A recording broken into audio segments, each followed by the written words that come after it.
Some conversations will be mind-blowing and you'll sit there and you'll have the most profound change.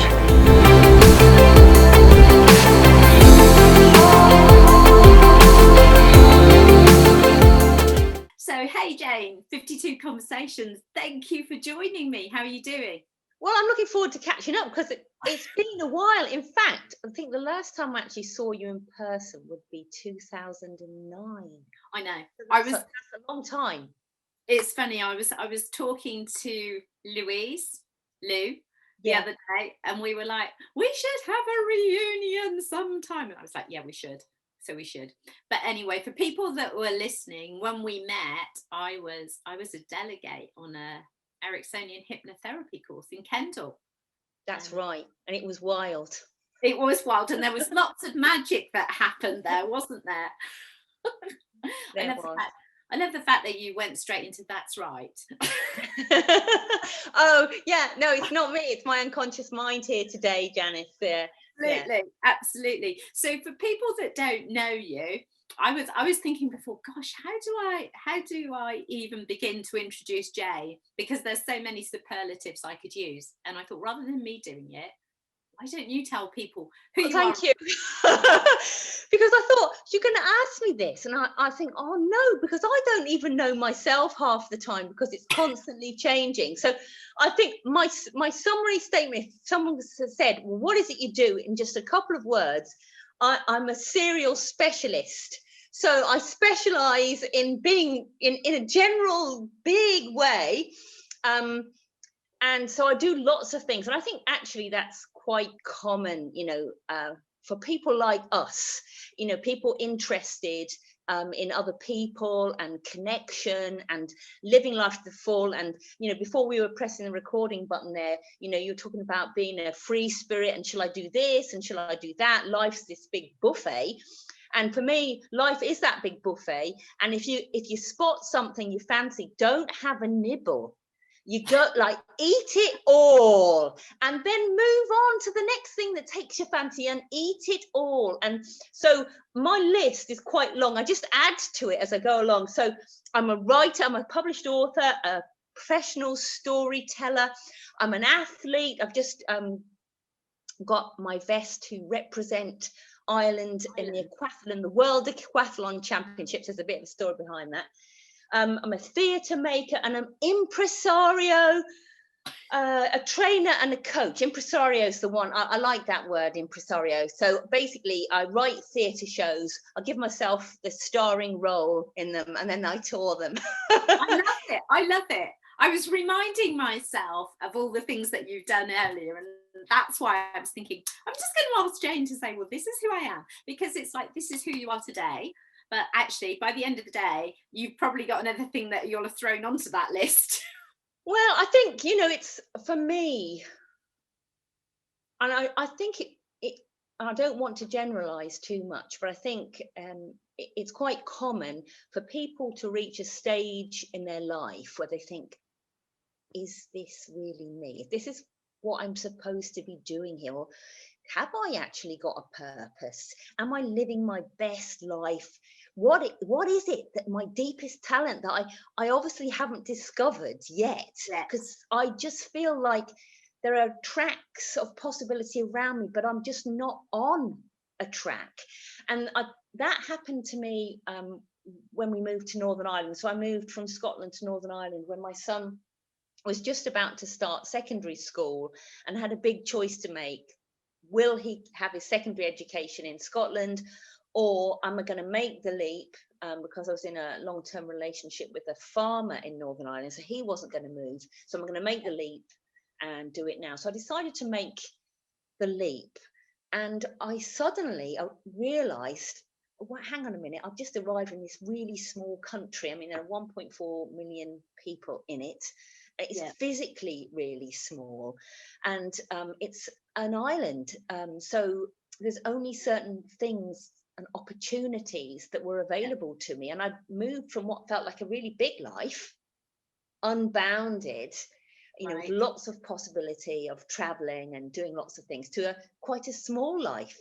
And even though I tried lots of new things. I did lots of cross community work, so most people will be aware of the political environment here and the political history. So I felt I needed to really embed myself in my new home and really learn about the cultural landscape. Even doing that, I still felt that I was living this small life. So I set myself a challenge to have to do a little adventure every single day, to see if I could capture the bigness of adventure in a small place, Nice. even without leaving my kitchen. And that was the kind of conscious intention. But Janice, that's a great we can rationalize all we like. That's such a great description, though, that you kind of, and so when you were saying that, I was thinking of me going to Antigua, which is an even smaller island, and then equally the smallness of that, in a completely different way, the bigness of that, and it's just what you seek to find when you show up. Smallest, I think that small thing, it squeezes you into this corner of like boom, expansion. So that the place has to be contained within me rather than the place containing me. And I had that conscious intention to adventure every day, but I had to somehow get in touch with the compass for what that adventure was and why I would want to be adventuring. I suppose if there were one word that I would use to describe myself or the way I live life is, to adventure. So I started by just following an impulse, which is exactly what you do. So we wouldn't say, look before you leap. We would leap and then look at it from a different angle. Because I think when you've leapt, it always looks different from, that falling angle or when you reach the bottom. So I was kind of leaping every day, and it was random leaping to start with, completely random leaping. So I did things which felt uncomfortable for me, which I didn't know whether I'd be able to do, like break rules. So I tried to steal a supermarket trolley. So it says on the trolley, this trolley will lock, within 4 centimetres of this line. And I was always a good girl at school. And even now I'm kind of like reddening up, I thought, I'm going to try and steal it. So I went over the line, and I think I got about a metre, and then it all locked up, and I had to go and hand myself in. I've tried to steal a trolley, and it was hilarious because they said, actually no, that's not proper stealing, because our usual culprits are in their 80s and they get a lot further. So this wasn't an unusual thing. Not good enough at stealing. So it's like breaking my own rules, it was a big liberating learning, but it didn't feel like I was on track. And it took me about 4 or 5 months before I was aware that when ideas came up, they had a feeling that went with them. And even though I hadn't fleshed out the idea or even hadn't understood what the consequences would be of doing something, there was something that was right about the feeling, usually quite an expansive, energetic, positive feeling, which I learned to trust. And then everything kind of narrowed down. So it did feel like I was on track. I was heading in the right direction, unique to me. And that I began to trust that impulse, so that I didn't really need to think about consequences. I trusted that there was a part of me that had something to offer that I may not have consulted before, because I was too used to making conscious, rational decisions and looking at the pros and cons and all the things that you're supposed to do. And from there, I think the first thing I did, so I picked up, and I just followed the impulse. I was in Tesco's and I picked up a Mills and Boon book, or Harlequin they're called now. I've never read one in my life. Okay. And it was on the bottom shelf. And by the way, I think they should actually be on the top shelf. It was absolutely filthy. I was like colouring up when I was reading in the garden. And this was my adventure, just to read the book. And I thought, I don't know why I'm even doing this. No. And I got to the end of the book, and the impulse came up, well, why don't you write some romantic fiction? Well, Janice, you've known me long enough to think, well, I'm not probably one of those like romantic people. No, that's not the first thing that comes to mind. No. So I started writing it, and because I thought, how hard can it actually be? How hard can it be? Actually, Janice, it's really hard. If you're not into romantic fiction, it's really hard. And by the end of 4 chapters, I think I'd killed 5 men, and each death got progressively worse. And the last one, the most spectacular one, was a mudslide in Pakistan, and I was actually really enjoying killing these. It. So I thought, do you know what? I think it's not romantic fiction. It is something a little bit darker. Yeah. And then the next impulse came up. It seemed to be nothing to do with writing at all. We have a hawthorn tree, a lone hawthorn tree on our farm, and in Irish culture, it's also, I think, in Scottish culture as well, folklore, that would be the home of fairies. Fairies would be found close to that tree. And you shouldn't touch that tree, you should let that tree stand, you should revere that tree, you should never use the F word, the fairy word, close to that tree.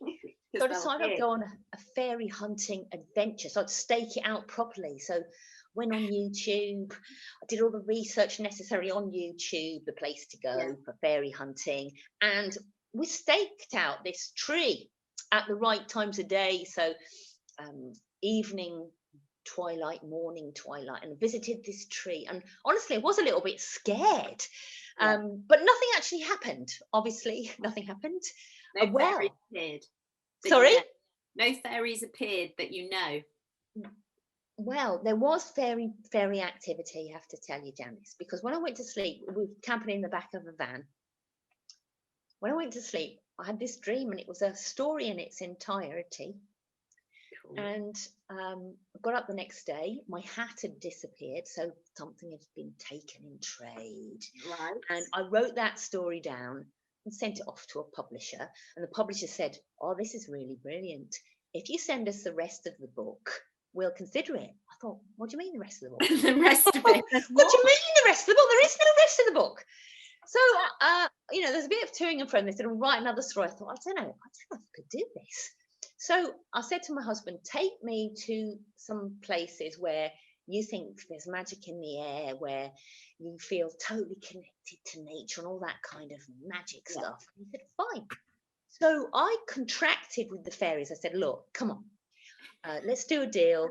I'm going to really, I'm going to make you look really good. Yeah. You just brew up some stories." So my husband took me to these places, and actually to write those stories, I had to be deeply connected to the place. I know every inch of the places that I visited. I know the folklore, I know about the nature, I know about the history, I know about all the family names in the graveyard. So what my unconscious mind was actually trying to do, it really wasn't about writing a book, although I've become a professional writer and I write for theatre and write my own shows as a result of that. My unconscious mind was actually trying to make me at home. To make me at home in the kind of way where you feel so at home because you've seen that tree every day of your life. You know the smells, the sounds, the cycle of nature, what each tree and plant looks like at various times of the year. And that was concentrated into 6 months of frenzy while I wrote the rest of the book. And so for me, that whole year, even though it looked like I was just messing about, actually there was a part of me that yearned to put down roots, because like you, I spent my whole life traveling. I never stopped still. My parents moved around a lot and I got itchy feet. Literally after a couple of years, I just had to move. Where next? Yeah. And I got myself in a situation by marrying. I ended up marrying this farmer, but their feet are so deeply planted in the ground. Unless I divorce him, I'm not going anywhere. Yeah. So there was a part of me that said, right, okay, let's get your feet in the ground here, and let's make sure that you're in touch with what it is you're supposed to be doing. And that really was the beginning of what unfolded over the following years. Yeah. I love the way that you've explained that, because it's like you intrinsically took on everything from the land and the culture that you needed to, so it became a part of you so that you could share that out, literally. Yeah. And I think amazing. As an outsider, so as a storyteller, I wove into the stories stuff from my own cultural heritage, so it's a fusion. And just like medieval storytellers would do, they would take some of their own local stories and weave them with the destination stories, the places where they had ended up. And it means that yes, I'm an outsider, and in a rural community, I'm going to be outsider for 300 years. I mean, there's no doubt about that. Yeah, it does take time, but I feel more of a sense of belonging, and I feel also that I've gifted some of what I brought when I arrived here. Yeah, absolutely, because you're sharing your viewpoint from your different spaces that you've been to, and actually you're sharing that within your community if they're open to the share, right? And that's all it is, really, being open to that share. So how did your husband vibe with this? He was like, yeah, this is just what Jane does, so he just goes with it. There's never any question. You were there at the beginning when we actually met. At the beginning. So in 2009, this was a blind date that I was prepared to go on you, and so I just turned up. We agreed to go on a camping and climbing trip together. I turned up at the airport in Derry. He turned up in a top hat and tails, and the rest is history. So that was our sort of understanding of how like the quirkiness of your characters came together in a beautiful way from the start. So we're very, very different. Yeah, he's very, very quiet. I'm not very quiet. And so he's quite a calming influence on me. Although, and yes, I think that's true, that my desire, that sort of kinetic frenzy in me to move has now been channeled into, back into sport and physical activity. So I have no itchy feet. I don't have itchy feet anymore. And I think that also is something to do with the stage in life I'm at, so I'm postmenopausal. My view of the world has completely changed. My view of what's important has completely changed. And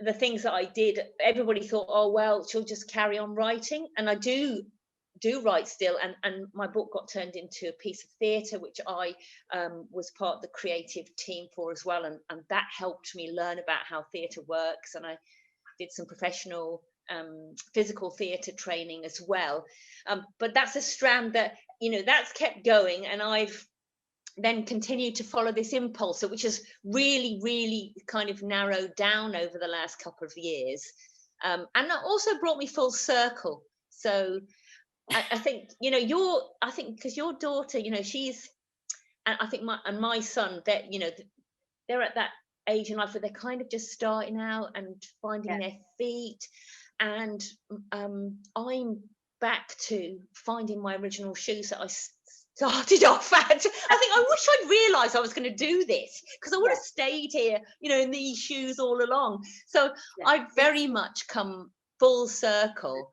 It's really it's interesting though, the way that the journey takes us. So when we were talking off screen before, and I was sort of saying, this whole year, and now my daughter having a baby is encouraging me to think, oh my God, the two things that I said would change everything have happened.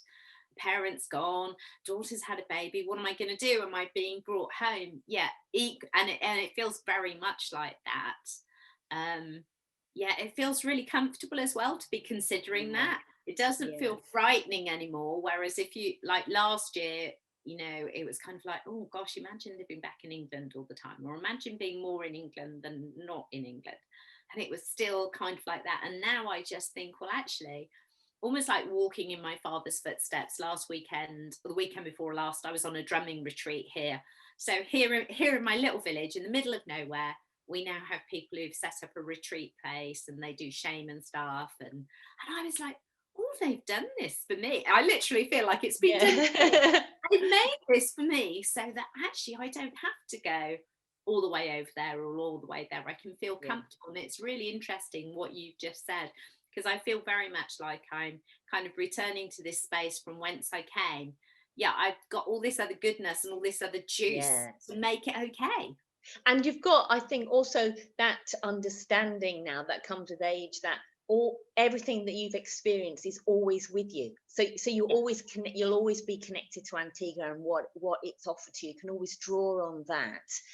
And I think it's a gift in life if you realize that whatever you put in the pot stays in the pot. It's not a linear thing. It's always there, that can be mishmashed up in so many different ways, and it's still you. Yeah, it's the way that we can dip in and out and use it, isn't it? So I've got to talk about the exercise, this massive thing that you have this focus on exercise. I mean, I know that had always been there, but what has made it so important for you? Well, and I thought, it's so, isn't it weird that we're having this conversation now and talking about your dad? So my dad, he was a runner. He was lots of things. He played squash, and he used to organise. You remember Superstars from the 1970s? We used to have Superstars competition. I thought, this is shit. I was absolutely rubbish at everything, rubbish at sport, at school, but I had this big drive for community contribution. So when no one would volunteer to represent the school or represent, it was the time when they used to have houses that were in competitions with each other. Yeah. Even though I knew I was completely rubbish, I couldn't help myself. I used to volunteer, and I was tiny. And I remember one really humiliating sports day when I was putting the shot, and it landed on my foot. Like, it was that bad. And I did the high jump, and I was out on the first thing because I actually ran under the bar. It was that bad. And I was slow clapped in the swimming pool because I was that bad.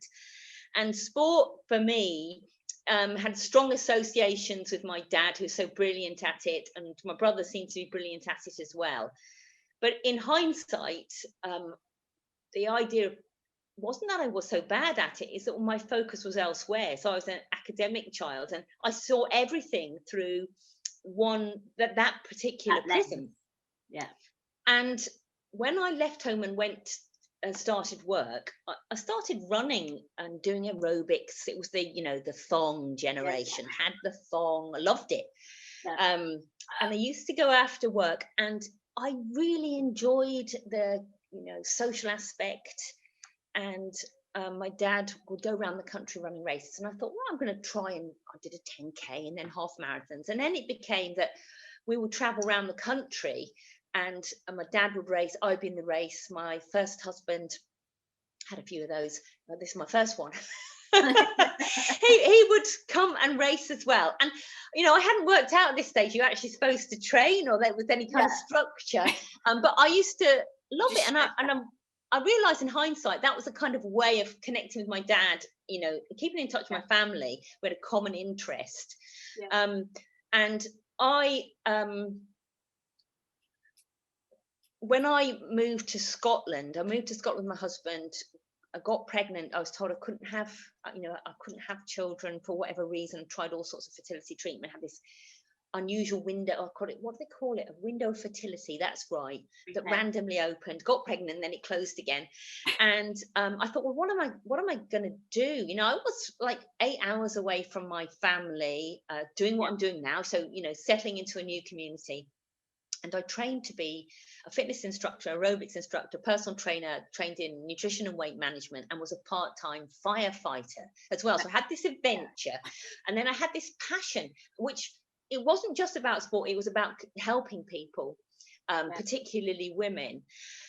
And I did that for a couple of years until my marriage broke down. It's like almost impossible. You can't be a part-time, a firefighter, a retained firefighter on 24-hour call out when you've got no childcare.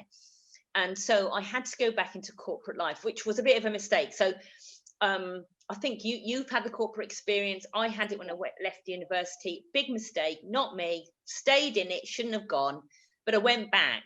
And that's when, sport had to take a bit of a back seat. And so I kept kind of casual running in the background. But what happened recently, so I'm in my mid 50s now. So when I say recently, probably just before I was 50, I just thought, right, okay. I think there's something for me about going through this phase in my life, menopause and beyond, the next phase, which feels really big. It's the first time I think I've been consciously aware that I'm going through a phase that's really important. So I didn't realize it when I was, going through puberty. I wasn't consciously aware.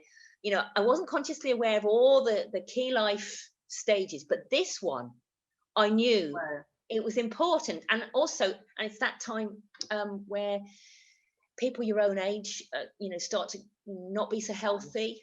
You notice they're not being around. Your parents then become frailer. You know, it's an important time, and that the clock's ticking, and that your body may not be your own anymore, or is going to change. I thought, right. So consciously, it was, I'm going to challenge all the preconceptions about what it means to be a menopausal or post-menopausal woman. But unconsciously, it was really about returning home. So I was really into sport and physical fitness in the 90s and the 2000s, at the early 2000s. And so I then thought, well, I'm going to do another project. So my first project was 365 Days of Adventure. That was just generally finding my track and finding my radar. So how do I know if I'm on track? And it's used to do this big expansive feeling, and I know because of the person I am, it's not all going to be the same thing. So it's not just because I wrote a book doesn't mean to say I'm only going to write books. No, you know, absolutely. it's like it's a thick track, you know, with lots of layers. So I thought I'd dig a bit deeper. And so this returning home was, I thought, I'm going to do a project called Old Dog, New Tricks. I'm going to choose some things that I don't know if I can actually do them, because for me, it's not, the goal isn't important. It's the process. Like, what am I going to get out of this process that's really fun? And so the first thing I did was put myself in for a grade 8 musical theatre exam, having done no musical theatre before. And I did it. I got a distinction. And I thought, well, the guy was trying to hide the laughing, because I think it was the first pantomime. I think everything I did was like a pantomime, because they're used to having like 18-year-old girls. And there was this 50-year-old woman in a dressing gown being something out of Gilbert and Sullivan, with literally like Widow Twankey pins in her hair. I love it. Giving it 100%. Yeah, absolutely. And I thought, it's the 100% thing. It's that being all in gets you a long way. And I think I know that unconsciously, but consciously I didn't trust how far I could actually go. So that the rest of that year was all right, like, okay, feet off the brakes. How far can we actually go? What next? So I went from ultra running.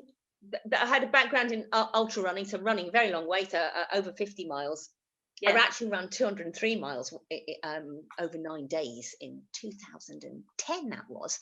Anyway, I thought, rather than try track running, that's running really fast, so on short distance, which I thought, I'm not, if you saw me, you think, well, she'll really be built for that. And she's never done it before. She was rubbish at school, totally rubbish. So I trained. So what I did was immerse myself. Like, you go full tilt. You live like an Olympic 400-meter and 800-meter runner. And anyway, so I got to this track meet. I got to West Midlands Championships in Nuneaton. So 2 birds with 1 stone. I went to visit my parents, and it was like, what am I doing here? Everybody was in like their like professional kit. I wasn't even in a club. I was in Northern Ireland. We have a unattached for older runners who aren't in the club, so you could get to cheaper race entries, basically. I thought, what am I doing? I had to run off blocks and everything, and I had to ask people, you know, how does it all work, because I've never been to one of these before. And one of the stewards was very suspicious of me. She said, do you think you actually ought to be here? And you were like, yes. And I had this, I can't remember what my number is now, but literally every time I was in 2 races, it was, they'd call out in the loudhailer, runner, I think it was 37, runner 37, move your blocks. I was in the completely wrong position. And I was like laughing away, thinking, this is hilarious. I'm going to come completely last. And it was like one of these, there weren't enough people of each age group to run separate races. So you were all on the track at the same time. It could be 35, you could be 70, all in the same race. So you didn't even know who you were running against. Cool. And so anyway, the gun goes, and I think it was 800 meters first, and which is 2 laps of the track, which doesn't sound long, but it's like, honestly, it's like an ultra marathon when you're going fast. And I was running along, and I was like way behind, and I was thinking, I was laughing. I thought, Jane, what have What are you doing? you idiot? But I was laughing. You are such an idiot. Why are you doing this? And then there was like another part of me said, look, come on, get your arse in gear, take the brakes off. And I actually caught up. I came second, got a silver medal, which is no mean feat, because you have to, I could have come second, but run slowly. But you had to run over a threshold time. And then I did the same in the 400 meters. And I thought, there's something in this, not taking it too seriously, but going full out, all out, just give it everything, as I had for my training. And something surprising will happen. Something you'll be pleasantly surprised. I was pleasantly surprised. So the next thing, I did powerlifting, and that was brilliant as well. So I lifted. I won my age group class. I remember watching you doing that, thinking, what is she doing? I won it. And do you know why I won my age group class, Janice? No, go on. I was the only one in it. Top tip. Yes. Top tip. Enter things where people your age don't enter anymore, and you do really well. But having said that, I think I came second overall in my weight category. So I was behind a woman who was like 30 years younger than me. And for me, that's like, don't write off people just because they're older, because for us, we have the experience. That's where we're old. We have the experience of going through hard stuff like childbirth, like relationship breakdowns, like, illnesses, the death of family members, all this kind of stuff. When you get and you think all I've got to do is lift this up, down. That's all we're asking. I love the birth. Just lift it up, put it down. That's it. And so that taught me really what weightlifting taught me. Powerlifting was, if you're consistent, if you show up and train and do what you're supposed to do, you will improve. And you keep doing it, you'll improve more, and you will keep improving. And I'm still improving now. So I use heavy weight training as part of the training I'm doing for my current sport. So I'm all buoyed up like this, thinking this is great. And the next thing I'm going to do is learn how to do butterfly, because I can't do butterfly. I tried to represent the school at butterfly. I can only do one stroke, and then I had to go on to do backstroke because I couldn't do anything else. So right to this coach, he's a former butterfly champion of Ireland, and I said, look, I did this for powerlifting, and I did this on the track. And he said, yeah, Jane, this is butterfly. I'm not sure how far we're actually going to get. Yeah. I said, don't worry. Just going to give it a go. And literally after a couple of sessions, he said, yeah, well, let's go for it. I think he understood that I would just go for it, and I would keep going. So all swimming is technical sport. Yeah. And you don't get any transfer from aerobic fitness, from running or anything else, into the water. It's a special kind of fitness. Yeah. So it was tough, but I had, luckily, everything counted up until then. I had this massive pair of shoulders, and I had a mind that was like so tough, because I was lifting things where I was thinking, I don't actually know if I can actually do this, but I think my body knows how to do this. So I'm just going to have to, let my body take charge, get my head out of the way and just lift it up and put it down. Same thing with the water, just put my arms in forward and just follow exactly what this guy says. And so I competed against a former Kiwi international, a one-on-one race. And do you know what? I came second. Well done, you. Out of two. But I got a silver medal, Johnson. That's when it counts. I think I was about 10, maybe 15 seconds behind, which is big, by the way, in a pool. But I did it. And all those things together, I thought, I just really love moving. I don't know what it is, but I had accidentally had to improve my front crawl. So when I started the butterfly training, I could only do breaststroke. Right. And he said, well, you can't do butterfly all the time. It's too hard. You're going to have to learn how to do front crawl. So I could only do 25 meters to start with without like collapsing, just making it to the end of the pool. And I was like totally out of breath. And by the end of like the 3 months, I'd improved a bit. So I thought, I'm going to have a go at an aquathlon. So I went to England to visit my parents, and I did an indoor aquathlon, and I really enjoyed it. Yeah. And then I thought, right, that's it. Do you know what I'm going to do? I'll I'm give this a going go. to try and get in the Irish aquathlon team. Okay, just like that. I've never competed outside. I've never done any open water swimming at all. So a sprint aquathlon is a 750 meter swim, and so that's roughly about half a mile, and a 5K run. So they're fast. Yeah. So I started actually training. My coach, my swim coach, is also an Irish triathlon champion and a triathlon coach. So he said, "Yeah, let's do it." Let's do it. So I'm in the middle of doing this, and then lockdown comes. He says, "If you've got a bike," I said, "It was in the shed. I haven't been on a bike for about, I don't know how many years, and I don't like biking anyway. I'm rubbish at it." He said, "Get it out and join in." We had Zoom sessions training. So I accidentally then became a triathlete. So basically, there were no races last year. There was one race. It was the Irish Aquathlon Championships, the national championships. I thought, well, I'll just give it a go, and came second in my age group, qualified for the World Championships, and the World Championships should have taken place in Almere in Holland in September. They've been cancelled, but I maintained my qualification for 2022, so I'm going to the World Championships, and I've only competed in the open water once, but I am on a mission. So so obviously I have a day job, so I have to get up at 5:30 in the morning to squeeze everything in.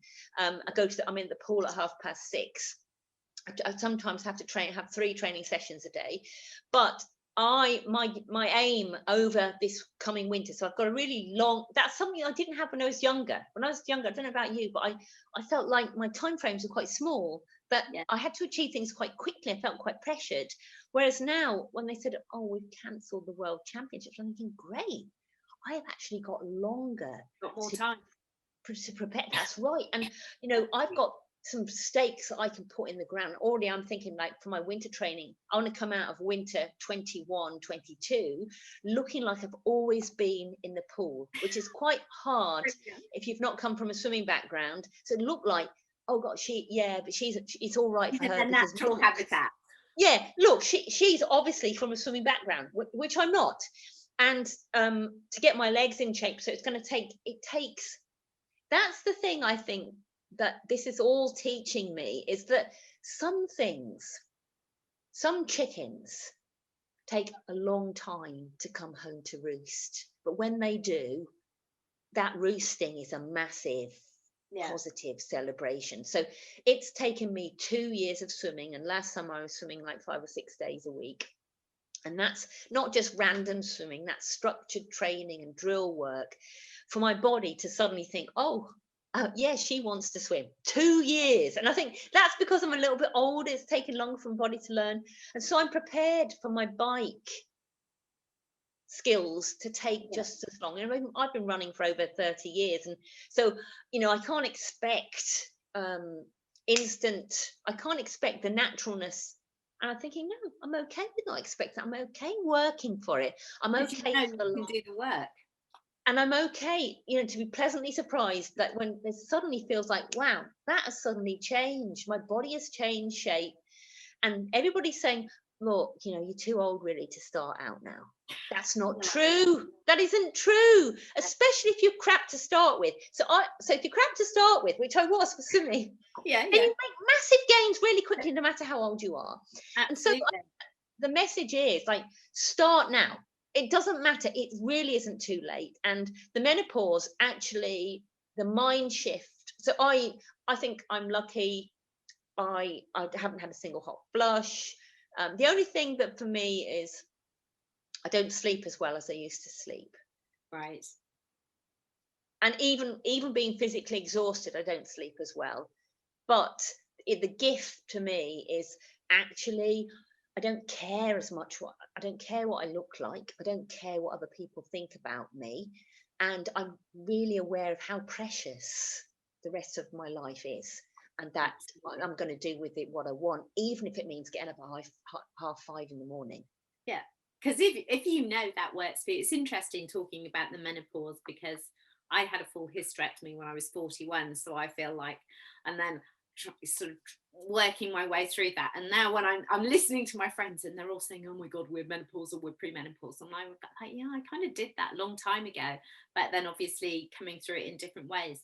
But it's exactly as you were saying, our bodies are so different, but they've got such gifts for us. We've just got to understand the gifts that they've got for us, haven't they? And recognize them for exactly that, and not be down on ourselves for it. And and I don't want to belittle anybody who's having symptoms which are uncomfortable or actually interfering with life. But what I would say, that there is a gift in there, and that is to do with the way you see life, and the opportunities that we have being a little bit older, and having that idea that, don't wait for other people to give you permission, or just do it, because life really is precious. Yeah, and I think that's something that's really, when you're saying that really sings to me, because I've been living this life this is the only one I've got. So I'm not doing it for anyone else. And, let's just do it. And that gift that you have, that I know other women struggle with sometimes, getting to this point where we don't care about what people think about the clothes that I choose to wear, or whether my hair's done, or this or that. It's not important, because what's important is what's inside and what I do with that. Do you know what I mean? And I think that's a really strong message that you've done brilliantly all the way through this conversation. The juice that you bring, that enthusiasm and that absolute passion of just do it. I mean, I know lots of women are going to listen to this, and guys as well, and like taking this passion and just saying, doesn't matter what the odds are supposed to be, I'm going to do this thing, is just such a strong state of mind, isn't it? Yeah, and I think the other thing is like being aware of what it is that is, and I know this word doesn't exist, but it feels like the right word for me, that's smalling your life down, or trapping you in a world that's small, where you didn't actually realize there's bigger stuff out there for you. And that's our hang-ups about career, about our bodies, are they the right size or not. That's why one of the things I do is work with people who are emotional eaters, to try and help them uncouple their emotions from food.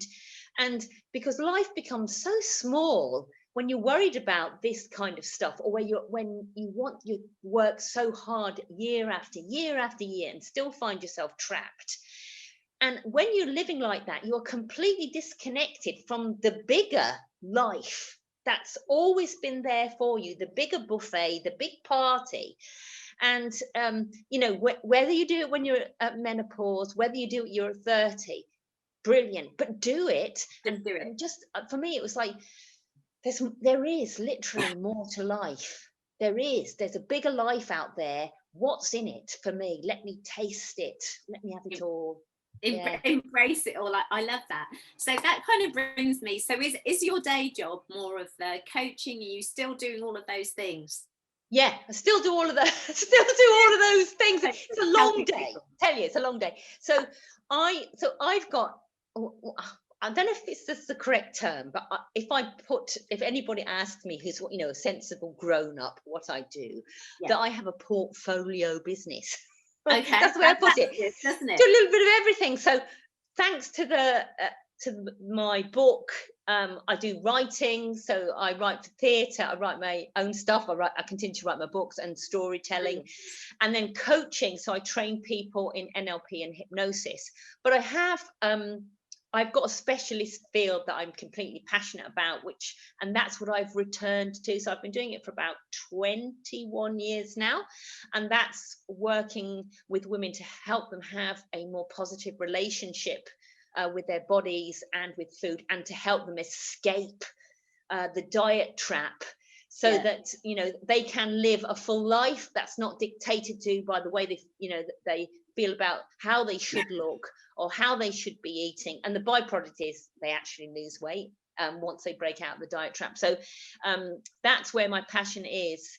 So I still do coaching, and I run group programs. And to be honest, I thought the lockdown would be a disaster for me, because a lot of my programs are in person, small group programs, and you'll know what it's like, and you get the energy of the group in the room, and that's what does a lot of, you know, your talent is managing the energy to get the change.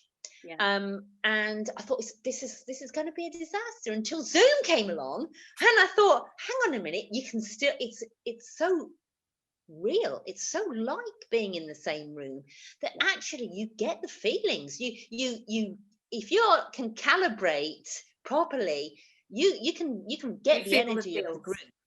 So it's been a game changer for me. So I think I'm going to do more Zoom work. So I've given, from my personal projects, all I know is, so in my work with women and their bodies, I bring everything together. So it's the psychological aspect, the therapeutic aspect, and then the factual knowledge aspects about, you know, physical activity, nourishing yourself, you know, not going out to a restaurant and say what's the diet food here, but actually, you know, what's the most pleasurable thing I can experience right now, you know, like what normal people do. Absolutely. So I've lost my thread a bit there. It's okay. You're normalizing how they experience life, right? And taking them out of the prison that they put themselves in. Sort of, and helping them to just kind of let go of all the rules that exist about you should be doing this, you should be doing that, and learning them to trust the tracks that I've learned to trust. So putting them in touch with that and helping them identify, you know, well, what's my bigger mission in life? Let me connect to that whenever I'm making choices around food and physical activity and looking after my body. Let my bigger goals, let my mission, let my identity, my bigger expansive identity drives the bus here, because, you know, that's going to lead you to a much bigger life. So, that sounds awesome. So this means that you live a very full life, clearly, every day. I live a very big life in a very small place. But how awesome is that? And you know, how fresh and exciting and how full of enthusiasm and juice for life are you? And I hardly ever leave my kitchen, Janice. I mean, I've got my gym, all my weights set up next to my computer. I don't even have to leave my kitchen, and my life feels big. And I think for me, that's why lockdown was okay for me. And I know it hasn't been okay for everyone. And there have been difficulties, you know, with not seeing people in the flesh, but I think this idea of being surrounded by this massiveness of life and all the possibilities that are always there, you just have to look wherever you are. And I think that's very much the thing, you know, that there's been people, I'm one of those people who, you know, we've suffered through this, but actually in a way I kind of don't necessarily feel like I suffered now. I feel like I learned a lot, and sort of coming out of the other side of it, moving through it in different ways. And I think we've all had the chance to maybe stop and just think about what's important in our life. And if we take note of that, we can live a much richer life. We've just got to take the note. We've got to be able to understand what it means for us, I guess. Yeah. So do you think that you are going to change? You know, we're all coming out of lockdown. Are you going to change the way you work, or are you yet to be fully aware of what you're brewing up? You know, there's a whole bunch of things going on in my life now where I'm kind of changing. But you know, the thing for me is I was doing a lot of online work to start with anyway. So I was living in Antigua and I was doing my stuff there, but I was working with clients all over. So I was doing the Zoom or WhatsApp or Skype calls anyway. So those kind of things. But I think the bigger learning that I haven't delved into much, but it's going to be a 52 conversation, is I did a ayahuasca ceremony. Oh, did you? March. And yeah, that's been probably one of the most pivotal points in life to date. Oh, look, so of course, suddenly I'm seeing Bruce Parry in front of me, Janice. Yeah. So, Wow. Sorry. I know this is, I don't know if this No, is off go on. piece, but I'm so curious. Do you know what, Jane? It's really strange. It's something that I'd always wanted to do. So I've explored it, and I thought, well, if it ever comes my way, I'll do it, and that's cool, because I've just wanted to be able to go to that space. And then I found myself where I was back in Antigua, and I was actually getting a little bit concerned because it was going to be my mum's first birthday without my dad, and then 2 weeks later it was going to be the year's anniversary of his death, and I'm in Antigua. So I'm feeling guilt, but I also feel like I've been holding myself together for all of this stuff. And then a friend basically says, you know, we've got some shamans, they've come, and ayahuasca ceremony, are you in? And I'm like, yes, no hesitation whatsoever. And it was just, it's really strange, because now I know what people are like, because you watch the documentaries and you listen to people's experience, and they often as not will say it's like there's life before medicine and then there's life after medicine. And for me, the profoundness that came through that experience of, I did 12 months healing, but I also feel like I healed everything else that was in my past that needed a heal. I feel like I've been into my future and dealt with any future pain. And then I came back to this space where I'm just like, wow, this world is just beautiful. And don't get me wrong, in what I know to be about an hour and a half of the first ceremony, I thought I was dying for an hour and a half. Yeah. Because I made this, so it was done in the right way. So you do the diet before, and you set an intention and all that kind of stuff. So my intention, I thought, was really simple. I needed to know my dad was okay and that we were going to be okay. So when I say that now, I get this stupid smile on my face, because I haven't realised that to know that he was okay would potentially mean dying, to be able to straddle that. Yes. So I literally had an hour and a half with loads of pain in my arms and tinglings and all this. I mean, and it is crazy, because you sit there and you've drunk and it's all beautiful and you're waiting, and then the world explodes literally inside you. It's like your brain just goes like this, and everything that you see, where you see all the psychedelic colors and all these sensations and synesthesia, this is all going on. And I'm like, my arms are aching and I'm forgetting to breathe, and I'm going, oh my God, remember to breathe. And then I'm saying to myself, oh, breathing's automatic, Janice, you can do this. And then I'm purging or something, and then I had this little wet flannel that I decided I need, and I've got this flannel on my face, and it's the only thing that is letting me know that I'm still in some kind of reality that I know. And then it just goes crazy, and then every atom that I could see was an animal or a person, and it was just mind-blowing, scary for an hour and a half, and then just so cathartically beautiful, with conversations with people from my past, from now, and just this massive sense of, wow, I haven't even started to experience life yet. Literally. Yeah. Sounds very brave. You know, it literally is a leap of faith.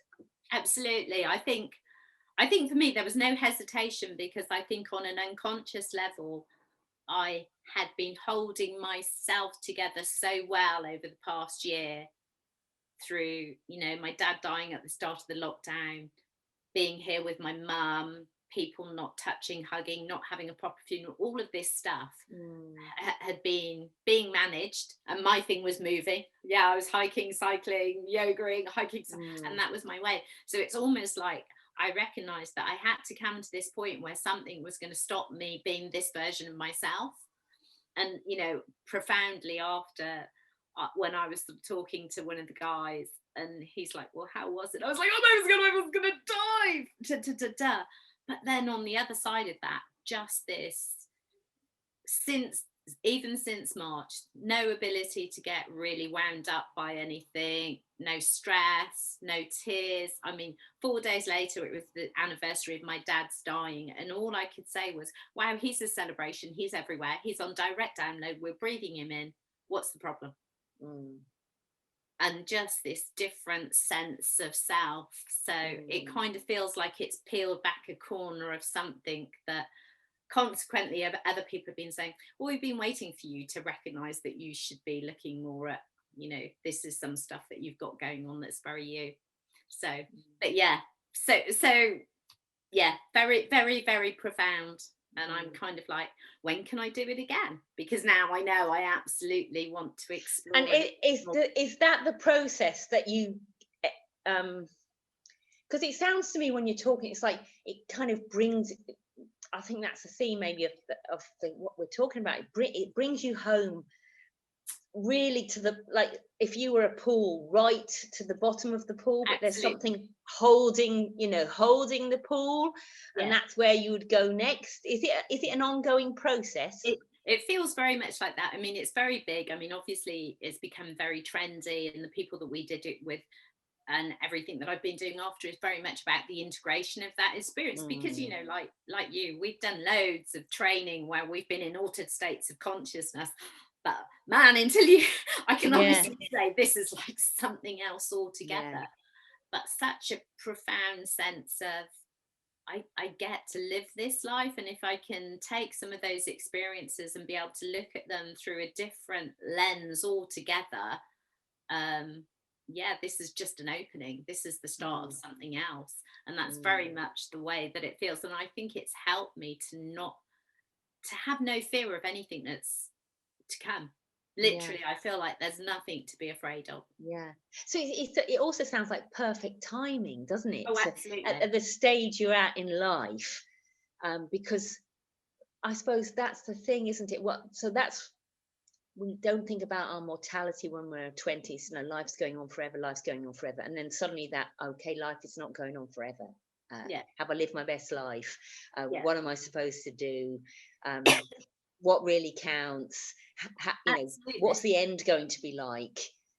And people, you know, that have said to me, so when I, you know, Trampus, one of our shamans, he said, well, how do you know that you didn't die? And I was like, well, because clearly a part of me, a version of me, definitely died. And it is like there's no fear of that anymore. There's just, well, how much more beautiful can life be? What is there to learn? How many more experiences that can be built into what's left in this life to take with me? So kind of really profoundly interesting in different ways. But we went on a tangent then, but that's okay. But I was going to say though, the sense was it's like bought you time, as in like it feels like, so you've got all the time in the world, that life's really expansive, and you can take all the time you need. There's no panic. No, and it very much feels like just do what I'm doing because it's okay. You know, just do what I'm doing, and I get very much that from you as well. You're doing what you're doing, and you know it's okay and it's right for you and it's good for you. So just keep doing it. And I couldn't tell you why, apart from relying on this feeling that I've come to rely on, that when this feeling's present, I'm doing the right thing, whether I know it or not consciously. Absolutely. And that's the thing that you said right at the beginning, and I think that's really important for people listening that don't necessarily do the things that we do or have experienced them. It's about learning to trust your feeling. And you know, when you trust that, you've got it, haven't you? You've just got to follow it because you've got it, and don't let and you can start to, you just block out the noise of other people trying to tell you what you should be doing, how you should be doing it. It doesn't matter, because you know intrinsically, you absolutely know. It's been such a good conversation that I feel we'll have to have another one at some point. I want to hear about the next ayahuasca. Absolutely. Ritual. What is that? What they call them? A ritual? Ceremony. Ceremony. Yeah. I'm kind of working on where that's going to be, because it did also leave me with this massive, I really need to go to Peru and experience the whole rest of that thing. So we shall see. We shall see. So it's been amazing speaking to you, and it's given people lots to listen to and think about. So what I'll do when this goes out, we share all your links and everything, and I'll ask you to send us a great picture. And then I just want to thank you for taking the time out of your busy schedule to share. You're welcome. It's been great to catch up. Yeah, we'll have to do it again, won't we? We'll have to have a specialist one. Maybe we could look at doing a special one for women to tune into, you know, specifically around what your passion is, because I'm sure lots of women's ears have perked up at, yeah. So that would be awesome. Thank you so much. Thank you, Janice. Thank you. Have a great rest of the day. I will. Take care. Bye.